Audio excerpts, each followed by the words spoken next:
Hello दोस्तों। उम्मीद है आप सब अच्छे होंगे। तो आज के हमारी क्लास का टॉपिक है, ये क्लास नंबर 4 है और टॉपिक है हमारा सर्वनाम। ठीक है, तो आज हम सर्वनाम के बारे में जानेंगे कि सर्वनाम होते क्या हैं। तो ये जो क्लास की जा रही है हिंदी व्याकरण के लिए, ये चौथी क्लास है। अभी अभी मेरे दोस्त जो जुड़े हैं वो 3 क्लासेस जो हैं वो इसी चैनल पर, एजुकेशन फॉर इंडिया चैनल पर जाकर हिंदी की प्लेलिस्ट बनी है। ठीक है, जो इलाहाबाद हाई कोर्ट से रिलेटेड है उनके लिए भी ये हिंदी यूज़फुल होगी, लेकिन जो पीसीएस या फिर एसएससी जीडी से भी संबंधित है, ठीक है, उनके लिए भी ये हिंदी है। क्योंकि ये हिंदी इंपॉर्टेंट है, क्योंकि ये हिंदी जो है ये एकदम बेसिक से पढ़ाई जा रही है। ठीक है, और ये सारे ही टॉपिक जो हैं इन तीनों एग्जाम्स में जो है कवर किए जाते हैं। ठीक है, तो हम जानेंगे हिंदी व्याकरण के सर्वनाम के बारे में। तो सर्वनाम पर जानेंगे कि सर्वनाम किसे कहते हैं, ये सर्वनाम कितने प्रकार के होते हैं। ठीक है, सर्वनाम के बारे में जानने से पहले हमें ये पता होना चाहिए कि संज्ञा क्या है, क्योंकि अगर हमें संज्ञा के बारे में नहीं पता होगा तो हम सर्वनाम के बारे में भी उसको सही तरह से समझ नहीं पाएंगे।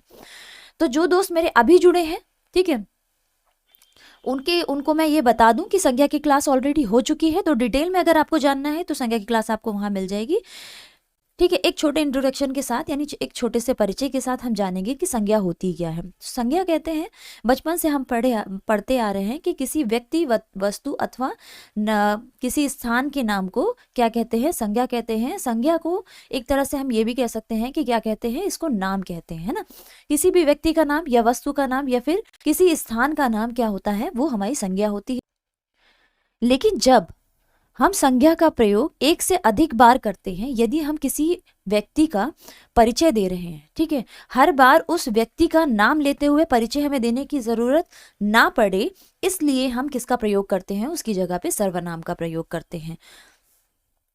आइए हम आगे बात करते हैं कि हमने जो कहा वो उसका क्या मतलब सर्वनाम। ठीक है, सर्वनाम मतलब सर्व नाम, यानी जिसका शाब्दिक अर्थ क्या निकल कर आएगा, जिसका शाब्दिक अर्थ निकल कर आता है कि सबका नाम, यानी कि सब नामों के बदले जो शब्द आते हैं वह सर्वनाम है। ठीक है, संज्ञा के स्थान पर, यहाँ पे देखिए, संज्ञा के स्थान पर, इस लाइन पर ध्यान दीजिए, संज्ञा के स्थान पर प्रयुक्त होने वाले शब्दों को क्या कहा जाता है, सर्वनाम कहा जाता है। ठीक है, समझ में आ गया आपको। तो इसके उदाहरणों के बारे में बात करें तो मैं, तुम, हम, वे, ये सब क्या हो गया, ये हमारे सर्वनाम होंगे।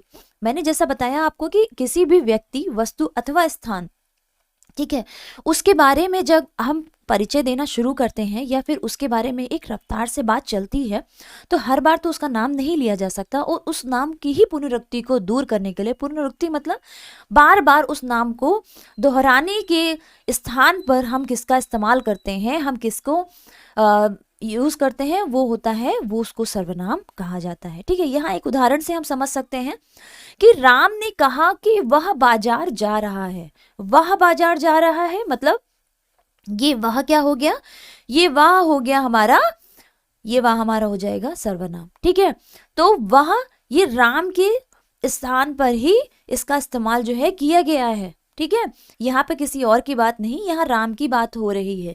तो यहाँ हम ये समझ सकते हैं कि राम ने कहा कि वह बाजार जा रहा, मतलब राम ने अपने लिए कहा कि वह बाजार जा रहा है, तो वह क्या हो गया, हमारा सर्वनाम हो गया। ठीक है, दूसरे उदाहरण से समझते कि सीता ने कहा कि मैं खाना बना रही हूं, तो ये मैं क्या है।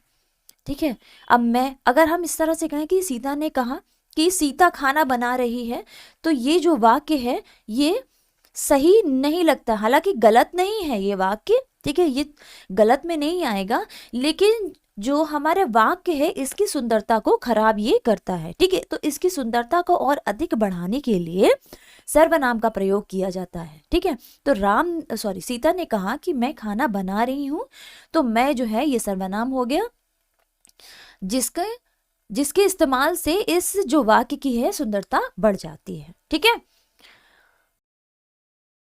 तो अब हम जानेंगे सर्वनाम के भेद के बारे में। सर्वनाम के भेद के बारे में अगर जाने तो हिंदी में जो मूलतः अगर हम बात करें, ठीक है, मूलतः अगर हम बात करें तो सर्वनाम कितने तरह के होते हैं, सर्वनाम 11 तरह के होते हैं। और कौन कौन से होते हैं, जैसे कि मैं, तू, आप, यह, वह, ठीक है, जो, सो, कौन, क्या और कोई तथा कुछ। ठीक है, तो ये 11 सर्वनाम जो हैं ये हिंदी मूल में मूलतः अगर हम बात करें तो सर्वनाम, ठीक है, 11 तरह के होते हैं। सर्वनाम के भेद में, ठीक है, प्रयोग के आधार पर, अगर हम प्रयोग के आधार पर बात करें तो सर्वनाम कितने तरह के होते हैं? सर्वनाम 6 तरह के होते हैं। ठीक है, तो इनके बारे में हम जानेंगे, 6 तरह के सर्वनाम के बारे में। अब हम बात करें 6 तरह के सर्वनामों के बारे में, तो वो कौन कौन से होते हैं? पहला है हमारा पुरुषवाचक सर्वनाम, जिसके अंतर्गत मैं, तुम, वह, वे, ठीक है, ये आते हैं। और ये क्यों आते हैं? ठीक है, अगर हम बात करें तो मैं, तुम आना चाहिए, लेकिन वह और वे भी आ रहा है। क्यों? क्योंकि इसके 3 प्रकार हैं। 3 प्रकार कौन कौन से हैं? उत्तम पुरुषवाचक, जिसमें मैं और हम आएगा। दूसरा है मध्यम पुरुषवाचक, तू, तुम, तुम्हें आएगा। और अन्य पुरुष, इसका तीसरा प्रकार हो गया ये, वह या उनका। ठीक है, तो इसके बताएंगे आपको कि प्रयोग के आधार पर ऐसा जो ये बांटे गए हैं। ठीक है, निजवाचक के बारे में अगर हम बात करें, जहाँ पे निजता प्रकट हो, स्वयं, अपने आप, ठीक है, तो ये हमारा दूसरा प्रकार हो गया। तीसरा है निश्चयवाचक सर्वनाम, उदाहरण के तौर पर। ठीक है, चौथा है अनिश्चयवाचक, कोई, कुछ। ठीक है, पांचवा है संबंधवाचक, जो, सो, जिसे, ये इसके उदाहरण हो गए। और पांचवा है हमारा, छठा है हमारा प्रश्नवाचक सर्वनाम, जिसमें कौन, क्या जैसे सर्वनाम का प्रयोग होता है। तो अब हम बात करेंगे सर्वनाम के भेदों के बारे में। ठीक है, तो सबसे पहला है पुरुषवाचक सर्वनाम। पुरुषवाचक सर्वनाम किसे कहते हैं?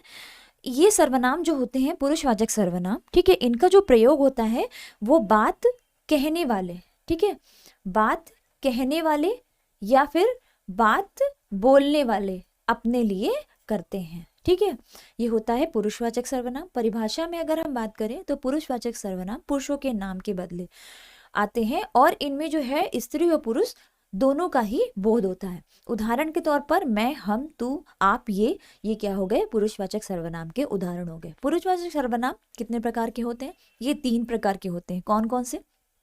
उत्तम पुरुष, मध्यम पुरुष और अन्य पुरुष। जिसमें से हम उत्तम पुरुष की बात करें तो उत्तम पुरुष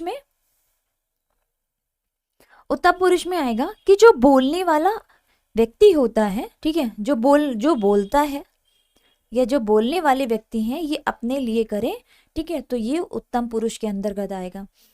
जैसे कि मैं बोल रही हूँ ना, जैसे कि मैं, हम, ठीक है, अगर मैं कोई बात बोल रही हूँ, ठीक है, तो ये मैं और हम जो है ये किसके लिए प्रयोग होगा? बोलने वाले। जैसे कि मतलब मैं अपने लिए मैं और हम का प्रयोग करूंगी। मध्यम पुरुष कौन से हो गए?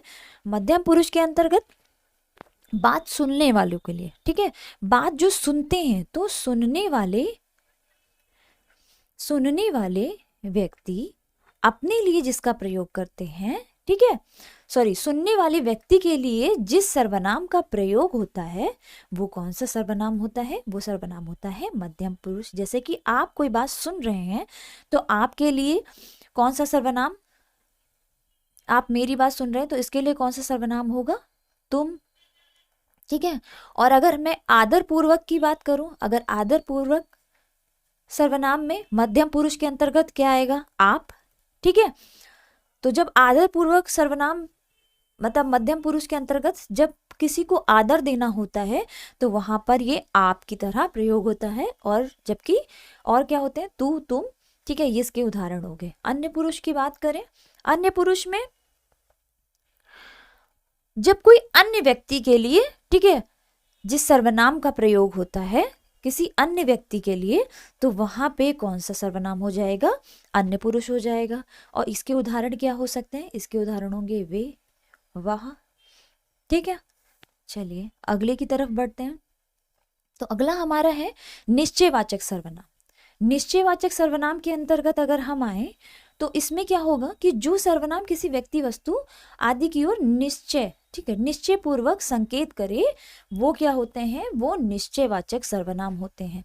निश्चयवाचक कैसे? जैसे कि निश्चित व्यक्ति वस्तु का बोध कराए। ठीक है, निश्चित व्यक्ति, जैसे कि यह मेरी घड़ी है। ठीक है, इसका एक उदाहरण अगर हम देखें तो यह मेरी घड़ी है, तो यहाँ पे निश्चितता का बोध हो रहा है, तो ये कौन सा हो जाएगा, निश्चयवाचक सर्वनाम। या फिर दूसरे उदाहरण की तरफ करें कि वह जा रहा है, हमें पता है कि कौन जा रहा है, तो यहाँ पर क्या हो जाएगा, ठीक है, यहाँ पे निश्चितता का बोध हो रहा है, तो यहाँ पे क्या होगा, निश्चयवाचक सर्वनाम हो जाएगा। ठीक है, अगला है अनिश्चयवाचक सर्वनाम। तो अनिश्चयवाचक सर्वनाम के अंतर्गत जो सर्वनाम किसी ऐसे व्यक्ति या पदार्थ का बोध कराए जिसका कोई पता ठिकाना ना हो, तो वहां पे क्या होगा, अनिश्चयवाचक सर्वनाम होगा। इसके उदाहरण के तौर पर कि जैसे कि कोई आया था, ठीक है, कोई आया था, या घर में कुछ नहीं है, या कुछ दे दो, ठीक है, ये सब क्या है, ये अनिश्चयवाचक सर्वनाम के अंतर्गत आएंगे, क्योंकि हमें नहीं पता है कि कौन आया था। जब यहाँ पे निश्चितता नहीं प्रकट होती, मतलब हमें ये नहीं पता होता कि कौन आया था, ठीक है, तो वहां पर कौन सा सर्वनाम होता है, वहां पर अनिश्चयवाचक सर्वनाम होता है। संबंधवाचक सर्वनाम के अंतर्गत कि जब कोई सर्वनाम, ठीक है, मतलब संबंध में जिस सर्वनाम से वाक्य में किसी दूसरे सर्वनाम से संबंध क्या होता है, संबंध का बोध होता है, या दूसरा सर्वनाम हमें ज्ञात होता है, ठीक है, वहां पे क्या होता है, संबंधवाचक सर्वनाम होते हैं। ठीक है, अगर उदाहरण में हम बात करें तो इसके कौन कौन से सिंबल हो सकते हैं या संकेत हो सकते हैं, जैसा कि जो, सो, ठीक है, जहां, वहां, ये सब क्या है, ये संबंधवाचक सर्वनाम के उदाहरण है। जैसा या फिर वैसा, अगर इस तरह के जो उदाहरण है, इस तरह के सर्वनाम का प्रयोग आपको वाक्य के बीच में मिलता है, तो आप समझ जाइएगा कि यहाँ पर कौन सा है, संबंधवाचक सर्वनाम है। उदाहरण के तौर पर जैसे कि हम ले सकते हैं कि जैसा बोओगे, ठीक है, वैसा काटोगे।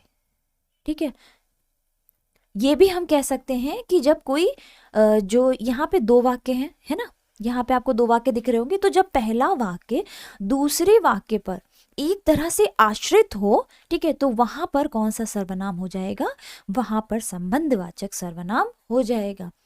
एक चीज और है, जब आप वाक्यों के बारे में यहाँ से पढ़ोगे, ठीक है, तो अगर आपके क्वेश्चन में ये आता है कि इसमें सर्वनाम बताइए, तब तो आप सर्वनाम लगा ही लोगे। ठीक है, इसका अंतर आपको धीरे धीरे पता चल जाएगा।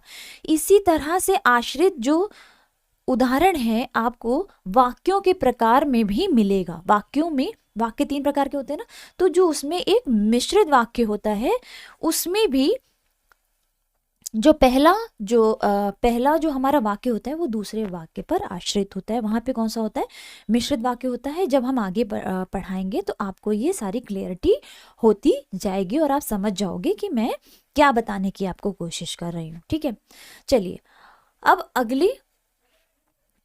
अगले हम बढ़ते हैं। 5वां कौन सा है, प्रश्नवाचक सर्वनाम। तो प्रश्नवाचक सर्वनाम के अंतर्गत प्रश्न होता हुआ दिखेगा आपको, है ना, तो जहां पर आपको प्रश्न होता हुआ दिखे या फिर आपको जहां पर क्वेश्चन मार्क दिखेगा, ठीक है, वहां पे आप सीधे सीधे प्रश्नवाचक सर्वनाम का ऑप्शन मार देंगे। ठीक है, इसमें तो कोई भी आपको पहचानने में कोई प्रॉब्लम ही नहीं होगी, क्योंकि आपको ये जो सिंबल है जो आप ये देख रहे हो, ये संकेत है प्रश्नवाचक सर्वनाम का। ठीक है, अगर ये नहीं भी मिलता है तब भी आपको ऐसे शब्दों का प्रयोग मिलेगा, ऐसे शब्दों का कि जहां पर प्रश्न होता हुआ उठेगा, तो वहां पर क्या होगा, प्रश्नवाचक सर्वनाम हो जाएगा। कैसे, चलिए परिभाषा के रूप में भी हम इसको जान लेते हैं कि जो सर्वनाम संज्ञा शब्दों के स्थान तो आते ही हैं, किंतु वाक्य को क्या कर देते हैं, प्रश्नवाचक भी बनाते हैं, तो वहां पर कौन से होते हैं, प्रश्नवाचक सर्वनाम हो जाते हैं। जैसे कि तो वह कहाँ जा रहा है, ठीक है, वह कहाँ जा रहा है, तो वह तो हो गया सर्वनाम, और कहाँ जा रहा है, तो कहाँ का जब प्रयोग होता है तो वो क्या बन जाता है, हमारा प्रश्नवाचक सर्वनाम आ जाता है। वैसे ही तुम क्या है, सर्वनाम है, लेकिन जब इसमें कैसे जुड़ गया, ठीक है, कैसे जुड़ गया, तो इसको क्या करा, इसको प्रश्न में कन्वर्ट कर दिया, इसको प्रश्न में बदल दिया, तो तुम कैसे आए। ठीक है, तो यहाँ आप क्वेश्चन मार्क देख पा रहे हैं। ठीक है, तो ये क्या हो गया, प्रश्नवाचक सर्वनाम हमारा हो जाएगा। अब हम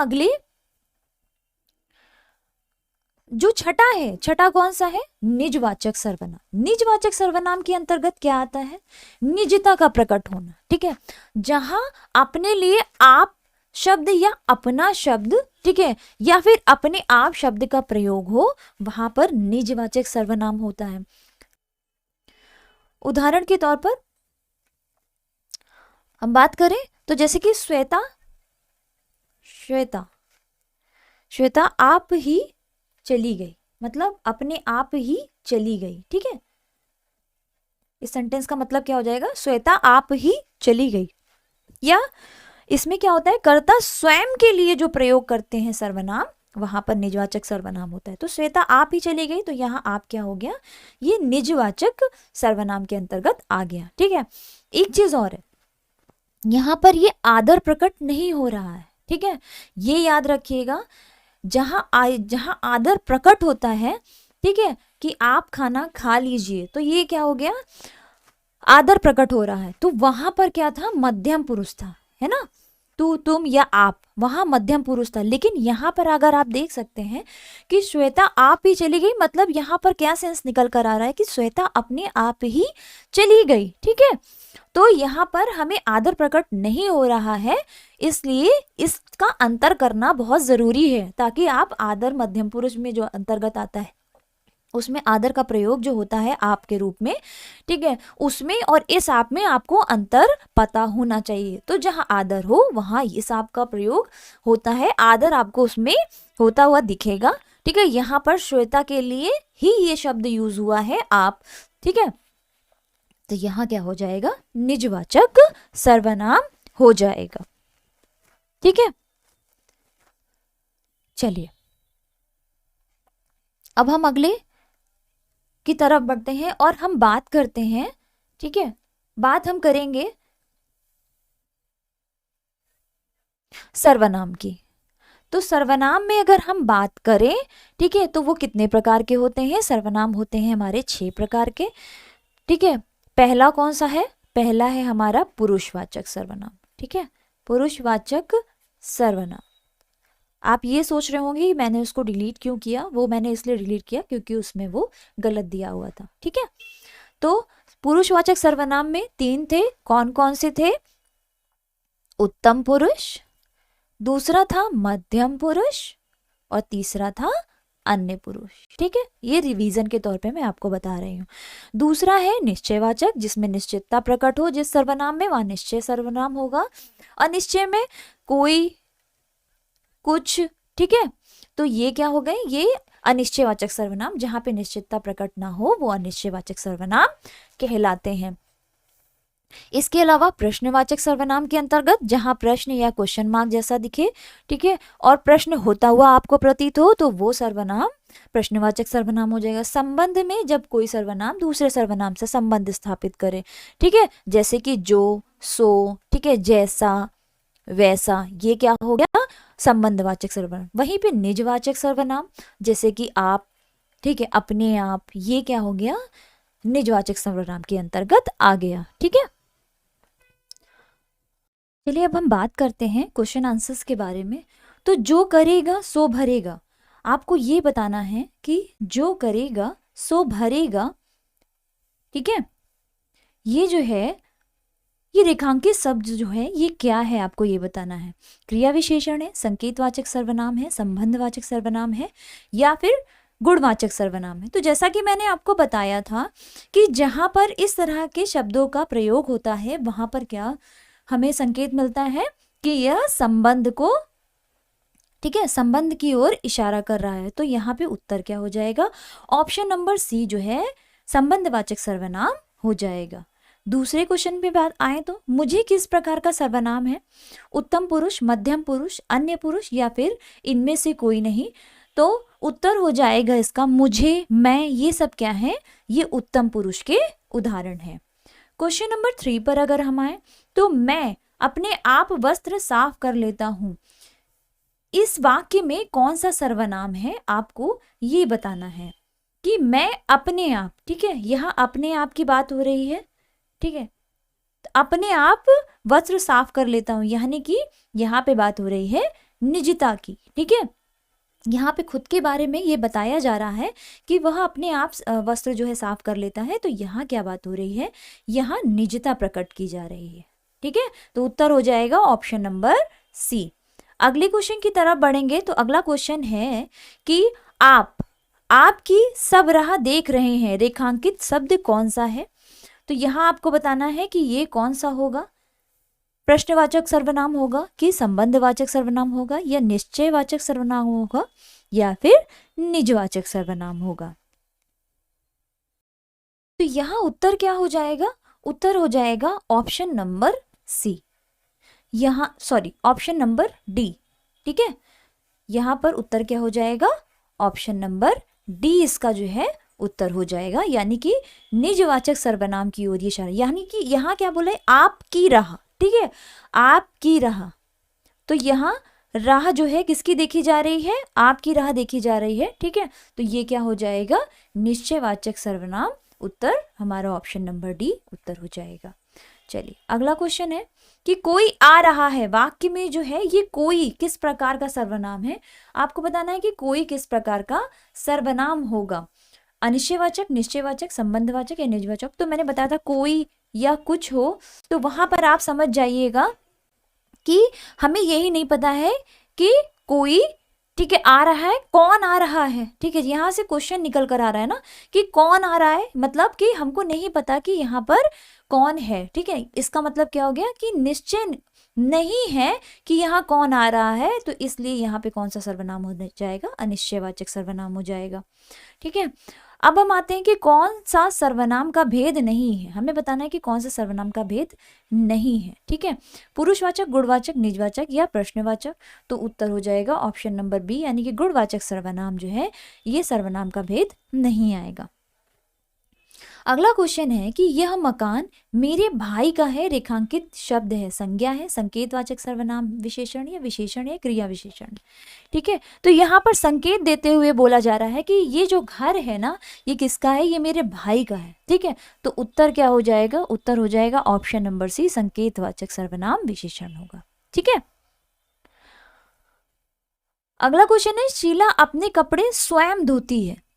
जब बात आ जाए स्वयं की, ठीक है, बात क्या आ रही है, स्वयं की, तो यहाँ पे क्या प्रकट हो रही है, निजता प्रकट हो रही है। ठीक है, तो यहाँ पे क्या हो जाएगा, निजवाचक सर्वनाम। इसी तरह से कोई और कुछ का प्रयोग इनमें से किस सर्वनाम में किया जाता है, जैसा कि मैंने आपको बताया भी था कि कोई और कुछ का प्रयोग अनिश्चयवाचक सर्वनाम, सॉरी अनिश्चयवाचक सर्वनाम के अंतर्गत इसका प्रयोग किया जाता है। तो उत्तर हो जाएगा ऑप्शन नंबर सी, इसका उत्तर हो जाएगा। ठीक है, तो ये थी हमारी क्लास। ठीक है, ये सर्वनाम के ऊपर बनी हुई क्लास थी। अगली क्लास में हम नेक्स्ट अगले हिंदी के टॉपिक के साथ मिलेंगे। So thank you so much, आपने मेरा इतना सपोर्ट किया और साथ दिया और हमें इतना समर्थन दिया कि हम प्रोत्साहित हों आपके साथ की वजह से कि आगे और भी क्लासेस आपके लिए यूज़फुल डाली जा सकें। और एक चीज़ और जो मैंने कही थी कि मुझे कमेंट सेक्शन में बताइए ज़रूर, या फिर जो मैंने टेलीग्राम सेक्शन आपको दिया है उसमें भी बताइए ज़रूर कि आपके लिए ये क्लास फ़ायदेमंद हो रही है या नहीं। अगर आपको ये चीज़ समझ में नहीं आ रही है तो मुझे बताइए कि आपको ये समझ में नहीं आ रहा है, तो मैं इसको फिर से आपको समझाने की पूरी कोशिश करूँगी। ठीक है, सो थैंक यू क्लास, मिलते हैं अगले टॉपिक में।